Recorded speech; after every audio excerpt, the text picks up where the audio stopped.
Court practice news में आपका स्वागत है। आज तारीख है 20 अक्टूबर 2025 और अगले कुछ मिनटों में हम पिछले 2 दिनों की मतलब 18 से 20 अक्टूबर तक की सबसे अहम कानूनी हलचलों और अदालती फैसलों का एक गहराई से विश्लेषण करेंगे। जी हाँ, नमस्कार। हमारा मकसद है इन खबरों के सार को समझना और ये जानना कि कानूनी जानकारों और आम नागरिकों के लिए इनके मायने क्या हैं। जी हाँ, नमस्कार। बिल्कुल, कोशिश यही रहेगी कि महज खबरों को दोहराने के बजाय उनके पीछे के कानूनी सिद्धांतों को देखें, सामाजिक असर और भविष्य के संकेतों को भी टटोल सकें। पिछले 48 घंटे तो काफी घटनापूर्ण रहे हैं। हाँ, वाकई। चलिए शुरुआत करते हैं एक ऐसे मुद्दे से जो तकनीक और अपराध के इस बढ़ते गठजोड़ को दिखाता है। सुप्रीम कोर्ट ने डिजिटल अरेस्ट नाम के एक नए तरह के घोटाले पर खुद ही संज्ञान लिया है। ये क्या मामला है ठीक से? और कोर्ट की चिंता क्या है? ये देखिए, वाकई चिंताजनक है। मामला ये है कि कुछ धोखेबाज लोग हैं जो अक्सर खुद को पुलिस या सीबीआई, ईडी अधिकारी ऐसा कुछ बताकर लोगों को वीडियो कॉल करते हैं। वीडियो कॉल पर? हाँ, वीडियो कॉल पर। फिर वो झूठे आरोप लगाते हैं, नकली दस्तावेज दिखाते हैं। जैसे हरियाणा वाला जो मामला था, उसमें तो नकली सुप्रीम कोर्ट और ईडी के आदेश तक इस्तेमाल किए गए थे। बाप रे। और फिर पीड़ित को धमकाते हैं कि भाई अगर आप एक बड़ी रकम, मोटी रकम ट्रांसफर नहीं करेंगे तो आपको डिजिटली अरेस्ट कर लिया जाएगा। डिजिटली अरेस्ट मतलब एक तरह से आपकी सारी गतिविधियां रोक दी जाएंगी, बैंक खाते फ्रीज हो जाएंगे, ऐसा डराते हैं। घर बैठे गिरफ्तारी का डर दिखाकर वसूली, सीधी सी बात है। और निशाना कौन बन रहे हैं इसमें? ज्यादातर वरिष्ठ नागरिक। हरियाणा में एक बुजुर्ग जोड़े से इसी तरह आप सोचिए 1.5 करोड़ रुपए ठग लिए गए। 1.5 करोड़? जी, इसीलिए सुप्रीम कोर्ट ने इसे गंभीर चिंता का विषय माना है और केंद्र और राज्यों से कहा है कि मिलकर कोई ठोस कार्रवाई करें। ये सिर्फ धोखाधड़ी नहीं है, ये न्याय प्रणाली के नाम और उसके चिन्हों का दुरुपयोग भी है। इससे आप समझ सकते हैं कानून के राज में भरोसे पर असर पड़ता है। सही कहा। और ये तकनीक का जो पहलू है, इसी पर पूर्व मुख्य न्यायाधीश संजीव खन्ना ने भी हाल ही में एक बड़ी दिलचस्प टिप्पणी की थी।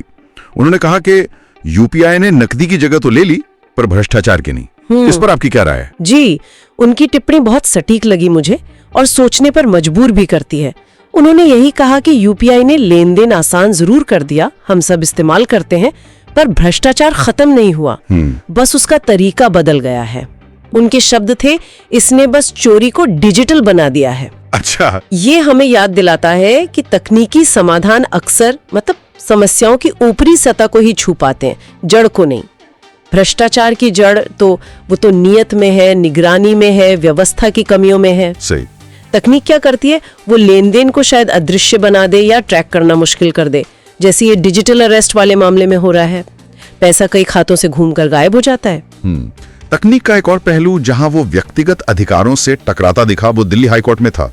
गायक कुमार सानू वाला मामला एआई से उनकी आवाज बनाकर इस्तेमाल की जा रही थी शायद। हाँ बिल्कुल, कोर्ट ने इसे उनके व्यक्तित्व अधिकारों का हनन माना। ये व्यक्तित्व अधिकार या पर्सनैलिटी राइट्स, ये क्या है असल में और इस फैसले का क्या महत्व है?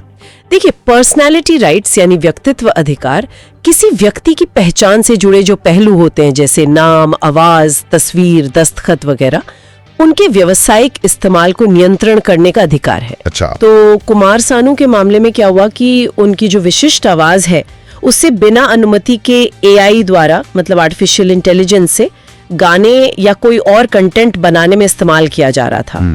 तो कोर्ट ने माना कि ये न केवल उनके अधिकारों का उल्लंघन है, बल्कि ऐसी सामग्री भ्रम भी पैदा कर सकती है और सार्वजनिक व्यवस्था के लिए खतरा भी बन सकती है। तो क्या मिमिक्री आर्टिस्ट या जो एआई वॉइस क्लोनिंग करते हैं उन पे भी खतरा है? कहां तक जाती है सीमा? ये बहुत महत्वपूर्ण सवाल है। और इसकी सीमाएं अभी तय हो रही हैं। कानून विकसित हो रहा है।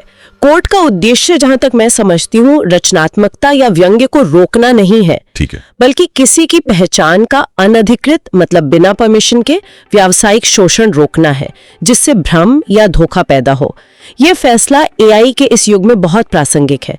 जैसे कुछ समय पहले वो अक्षय कुमार के डीप फेक का मामला भी आया था। हाँ, याद है। तो तकनीक जितनी तेजी से बढ़ रही है, कानून को भी उतनी तेजी से इन नई चुनौतियों का समाधान खोजना होगा। सही कहा, जहां एक तरफ तकनीक ये नई चुनौतियां ला रही है, वहीं दूसरी तरफ व्यक्तिगत स्वतंत्रता जैसे जो बुनियादी मुद्दे हैं वो भी लगातार अदालतों के सामने आ रहे हैं।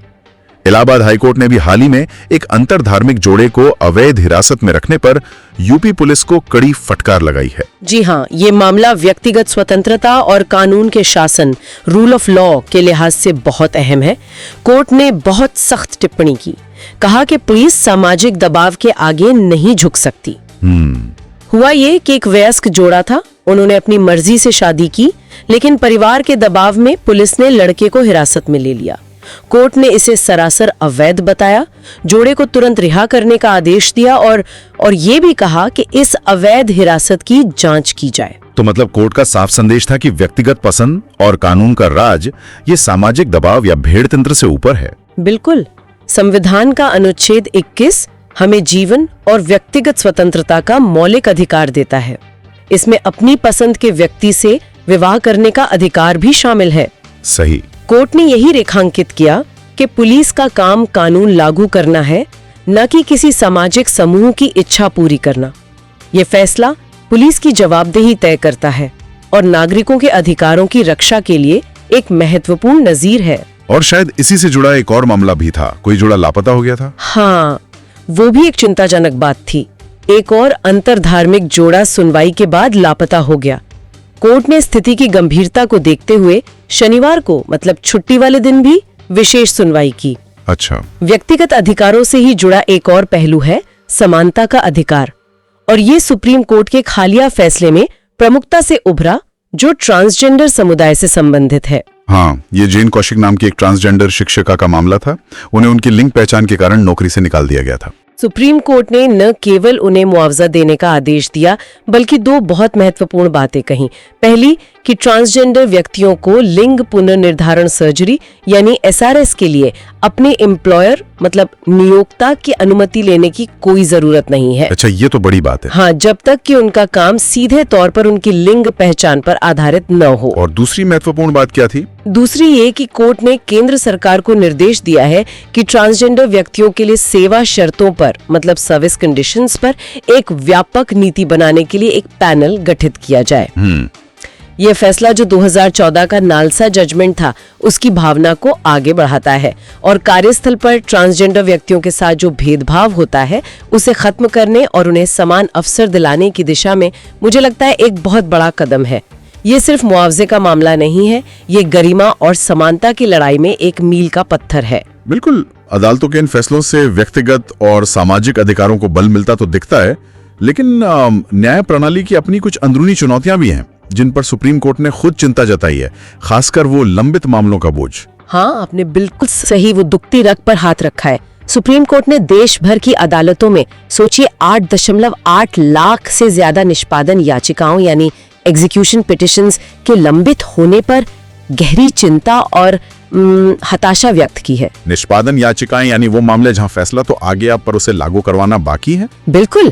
जब कोई पक्ष केस जीत जाता है लेकिन अदालती फैसले को लागू करवाने के लिए उसे फिर से कोर्ट जाना पड़ता है, ये वो याचिकाएं हैं। तो मतलब केस जीतना आधी लड़ाई है और फैसले को लागू करवाना बाकी आधी।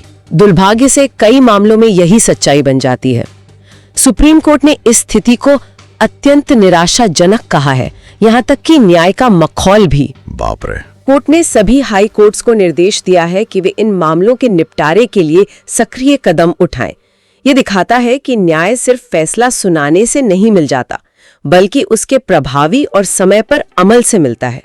इतनी बड़ी संख्या में इन याचिकाओं का लंबित होना पूरी न्याय वितरण प्रणाली की दक्षता पर एक गंभीर सवाल है। न्याय तक पहुंच, इसी से जुड़ा एक और अहम निर्देश भी सुप्रीम कोर्ट ने दिया है, जो शायद उन लोगों के लिए बड़ी राहत लाएगा जो सिस्टम में सबसे कमजोर कड़ी पर हैं।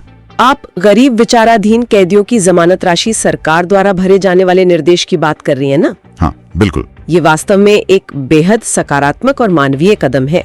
अक्सर होता यह है कि किसी गरीब व्यक्ति को अदालत जमानत तो दे देती है, हाँ, लेकिन वो जमानत की रकम या मुचलका भरने में असमर्थ होता है और सिर्फ पैसे की कमी के कारण जेल में बंद रहता है, जमानत मिलने के बावजूद। तो अब सरकार ऐसे कैदियों की मदद करेगी। जी, सुप्रीम कोर्ट का निर्देश यही है कि सरकार ऐसे विचाराधीन कैदियों की जमानत राशि भरे जो आर्थिक तंगी के कारण इसे वहन नहीं कर सकते।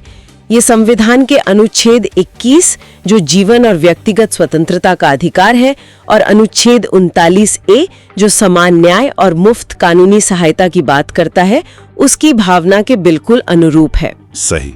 यह सुनिश्चित करेगा कि गरीबी किसी की स्वतंत्रता में बाधा ना बने और न्याय तक सबकी समान पहुंच हो। और पारिवारिक मामलों में भी अदालतें लगातार कानूनों की व्याख्या कर रही हैं। दिल्ली हाई कोर्ट का एक फैसला गुजारा भत्ते को लेकर आया है। हाँ, ये फैसला भरण पोषण या जिसे गुजारा भत्ता कहते हैं उससे जुड़े कानूनों की व्याख्या को थोड़ा और स्पष्ट करता है।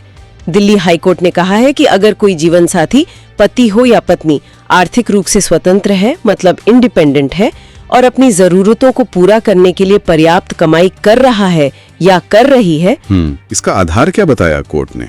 कोर्ट ने स्पष्ट किया कि गुजारा भत्ते का उद्देश्य किसी जरूरतमंद जीवन साथी को आर्थिक सहायता देना है ताकि वो एक सम्मानजनक जीवन जी सके। ठीक है। इसका उद्देश्य किसी आत्मनिर्भर व्यक्ति को और अमीर बनाना नहीं है या उससे बिना वजह दूसरी की कमाई पर निर्भर करना भी नहीं है। ये फैसला सीआरपीसी की धारा 125 और हिंदू विवाह अधिनियम जैसे कानूनों के तहत जब गुजारा भत्ते के दावे आते हैं तो उन पर विचार करते समय अदालतों के लिए एक महत्वपूर्ण मार्गदर्शक सिद्धांत तय करता है। ये सुनिश्चित करता है कि कानून का दुरुपयोग ना हो और मदद उसी को मिले जिसे वाकई जरूरत है। ठीक है। इसी तरह एक और पारिवारिक कानून से जुड़ा मामला है दिल्ली हाईकोर्ट का ही, पत्नी के साझा घर में रहने के अधिकार को लेकर। जी हाँ, ये भी एक महत्वपूर्ण फैसला है। कोर्ट ने कहा है कि अगर पति ने पत्नी को त्याग दिया है, मतलब छोड़ दिया है, तब भी पत्नी का साझा घर, शेयर्ड हाउस होल्ड में रहने का कानूनी अधिकार बना रहता है, भले ही घर पति के नाम पर हो। हाँ, संपत्ति का स्वामित्व किसके नाम है ये बात मायने नहीं रखती। ये घरेलू हिंसा अधिनियम के तहत महिलाओं के अधिकारों की रक्षा करने वाला एक अहम निर्णय है। ये निवास के अधिकार पर जोर देता है। ये तो बहुत जरूरी स्पष्टीकरण है। अच्छा, अब कुछ और अहम खबरों को जल्दी से देख लेते हैं। केरला हाईकोर्ट की एक अनोखी पहल सामने आई है। हाँ, वो वाकई सराहनीय कदम था। कोर्ट ने नशीली दवाओं के सेवन के आदी एक एनडीपीएस आरोपी, एक युवा था वो, उसे कॉलेज में प्रवेश दिलाने और उसकी फीस भरने में मदद की। अरे वाह, कोर्ट ने फीस भी भरी? जी, कोर्ट का मानना था कि ऐसे युवाओं को ये महसूस होना चाहिए कि सिस्टम उनके साथ है, उनके खिलाफ नहीं। ये न्याय प्रणाली के मानवीय चेहरे और पुनर्वास के प्रति उसकी प्रतिबद्धता को दिखाता है। बहुत अच्छी बात है। और उधर मद्रास हाईकोर्ट ने सरकारी नौकरियों में पक्षपात को लेकर कुछ कहा है? हाँ, मद्रास हाईकोर्ट ने सरकारी नौकरियों में कथित पूर्वाग्रह की आलोचना करते हुए टिप्पणी की कि राज्य को निष्पक्ष रूप से काम करना चाहिए और पक्षपात नहीं दिखाना चाहिए। ये टिप्पणी सार्वजनिक रोजगार में निष्पक्षता और पारदर्शिता के संवैधानिक सिद्धांतों को ही पुष्ट करती है। ठीक है। एक और मामला है जो न्यायपालिका के भीतर के व्यवहार से जुड़ा है। बॉम्बे हाईकोर्ट के एक जज पर वकील ने दुर्व्यवहार का आरोप लगाया है। जी, एक महिला वकील ने बॉम्बे हाईकोर्ट के जस्टिस श्याम सुमन पर दुर्व्यवहार का आरोप लगाते हुए सीजेआई और बॉम्बे एचसी के चीफ जस्टिस को पत्र लिखा है। वकील का दावा है कि उन्हें न तो एक वकील के रूप में और न ही एक महिला के रूप में कोई सम्मान महसूस हुआ। ये घटना न्यायपालिका के भीतर व्यवहार और प्रोटोकॉल पर सवाल उठाती है। वैसे झारखंड एचसी में भी हाल में एक जज के साथ गर्मागर्म बहस करते वकील का वीडियो वायरल होने पर अवमानना का मामला दर्ज हुआ है। ये चिंताजनक है। अच्छा, एक मामला रोलेक्स घड़ी की जब्ती से जुड़ा था। सुप्रीम कोर्ट ने उसे रद्द कर दिया है। हाँ, सुप्रीम कोर्ट ने हवाई अड्डे पर एक एनआरआई से रोलेक्स घड़ी जब्त करने से संबंधित मामला रद्द कर दिया। कोर्ट ने कहा कि एयरपोर्ट एजेंसियों को अपने अधिकारियों को मौजूदा कानूनों के प्रति संवेदनशील बनाने की जरूरत है और ये भी कि अंतर्राष्ट्रीय यात्रियों को जल्दबाजी में हिरासत में नहीं लिया जाना चाहिए। ठीक है। उमर खालिद का मामला भी खबरों में था, दिल्ली दंगों से जुड़ा यूएपीए केस। जी, उमर खालिद ने कोर्ट में कहा कि उनके खिलाफ कोई भौतिक सबूत, मतलब कोई फिजिकल एविडेंस नहीं है, केवल गवाहों के बयान है। ये मामला जमानत की सुनवाई और यूएपीए जैसे कड़े कानूनों के तहत सबूतों के मूल्यांकन के लिहाज से महत्वपूर्ण बना हुआ है। और दिवाली नजदीक है तो पटाखों का मुद्दा भी है। दिल्ली में अवैध पटाखों की बिक्री। हाँ, ये हर साल की कहानी है। दिल्ली एनसीआर में ग्रीन पटाखों की बिक्री कानूनी है, लेकिन प्रतिबंधित पारंपरिक पटाखे वो अब भी खुलेआम बिक रहे हैं। कैसे? विक्रेता कोडवर्ड का इस्तेमाल कर रहे हैं और नकली क्यूआर कोड वाले उत्पाद भी बाजार में आ गए हैं। ये सुप्रीम कोर्ट के आदेशों का उल्लंघन तो है ही, साथ ही ये इन्फोर्समेंट की चुनौतियों को भी दिखाता है। वैसे एससी ने दिल्ली में दिवाली पर ग्रीन पटाखे फोड़ने का समय भी तय किया है, सुबह 6 से 7 और रात 8 से 10 बजे तक। अच्छा, कर्नाटका में आरएसएस के रूट मार्च का मामला भी हाईकोर्ट पहुंचा था। जी, कर्नाटक हाईकोर्ट ने रविवार को विशेष सुनवाई की और आरएसएस को 2 नवंबर को रूट मार्च आयोजित करने की अनुमति के लिए नया आवेदन जमा करने का निर्देश दिया है। कोर्ट ने राज्य सरकार से इस पर निर्णय लेने को कहा है। ठीक है। और सावरकर मानहानि मामला, जिसमें राहुल गांधी की टिप्पणी पर सावरकर के पड़पोते अदालत में पेश हुए। हाँ, रंजीत सावरकर अदालत में पेश हुए। ये मामला राजनीतिक हस्तियों से जुड़े मानहानि के मुकदमों और अभिव्यक्ति की स्वतंत्रता बनाम प्रतिष्ठा के अधिकार के बीच जो संतुलन है उस पर ध्यान खींचता है। एक और अहम सवाल सुप्रीम कोर्ट के सामने है आयुष डॉक्टरों की सेवा शर्तों को लेकर। जी, सवाल ये है कि क्या आयुष डॉक्टरों को एलोपैथी डॉक्टरों के समान सेवा शर्तें मिलनी चाहिए? सुप्रीम कोर्ट ने इस सवाल को एक बड़ी बेंच को भेज दिया है। इसके दूरगामी प्रभाव हो सकते हैं। बिल्कुल, ये विभिन्न चिकित्सा पद्धतियों के डॉक्टरों के बीच समानता और सेवा शर्तों से जुड़ा एक महत्वपूर्ण मुद्दा है। लद्दाख में हालिया हिंसा की जांच के लिए भी कोई नियुक्ति हुई है? हाँ, केंद्र सरकार ने लद्दाख में हुई हिंसा और छठे शेड्यूल की मांगों से जुड़े मुद्दों की न्यायिक जांच के लिए सुप्रीम कोर्ट के पूर्व न्यायाधीश जस्टिस BS चौहान को नियुक्त किया है। ये क्षेत्र में तनाव कम करने और शिकायतों का समाधान खोजने का एक प्रयास है। और अंत में एक न्यायिक तबादले की खबर, जस्टिस अतुल श्रीधरन का इलाहाबाद हाई कोर्ट में तबादला। जी, केंद्र ने जस्टिस अतुल श्रीधरन के मध्य प्रदेश हाई कोर्ट से इलाहाबाद हाई कोर्ट में तबादले को अधिसूचित कर दिया है। पहले सुप्रीम कोर्ट कॉलेजियम ने उनके छत्तीसगढ़ तबादले की सिफारिश की थी, जिस पर केंद्र ने पुनर्विचार करने को कहा था। ये न्यायिक नियुक्तियों और तबादलों की प्रक्रिया पर भी प्रकाश डालता है। तो ये थी पिछले 2 दिनों की कुछ मुख्य कानूनी सुर्खियां। यहाँ ये देखना दिलचस्प है कि कैसे अदालतें व्यक्तिगत स्वतंत्रता, सामाजिक मुद्दों और हाँ, तकनीकी चुनौतियों से निपट रही हैं। बिल्कुल, डिजिटल धोखाधड़ी से लेकर व्यक्तिगत अधिकारों की सुरक्षा और लंबित मामलों के बोझ तक ये फैसले और घटनाक्रम कानूनी परिदृश्य को लगातार आकार दे रहे हैं। आज के इस विश्लेषण से जो मुख्य बातें निकल कर आ रही हैं वो शायद ये है कि अदालतें नए जमाने के अपराधों के प्रति सतर्क हैं, व्यक्तिगत आजादी और समानता के मूल्यों को लेकर सजग हैं, लेकिन न्याय मिलने में देरी एक बड़ी और लगातार बनी रहने वाली चुनौती है। और ये भी कि कानून समाज से कटकर नहीं रह सकता। सामाजिक बदलाव, चाहे वो तकनीक के कारण हो या बदलती सोच के कारण, कानून और अदालतों को प्रतिक्रिया देने पर मजबूर करते हैं।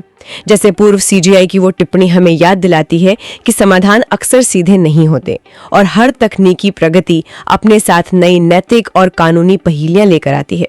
कोर्ट प्रैक्टिस न्यूज की आज की कड़ी यहीं समाप्त होती है। चलते चलते बस एक सवाल सोचने के लिए छोड़ जाते हैं। हमने देखा कि तकनीक कैसे अपराध के तरीके बदल रही है, अधिकारों की नई परिभाषाएं कर रही है। तो सवाल ये है कि क्या हमारी कानूनी प्रक्रियाएं, हमारे जांच के तरीके और यहाँ तक कि हमारी कानूनी सोच इस बदलाव की रफ्तार के साथ कदम मिला पा रही है, या हम हमेशा एक कदम पीछे ही रहेंगे? इस पर विचार जरूर कीजिएगा। नमस्कार।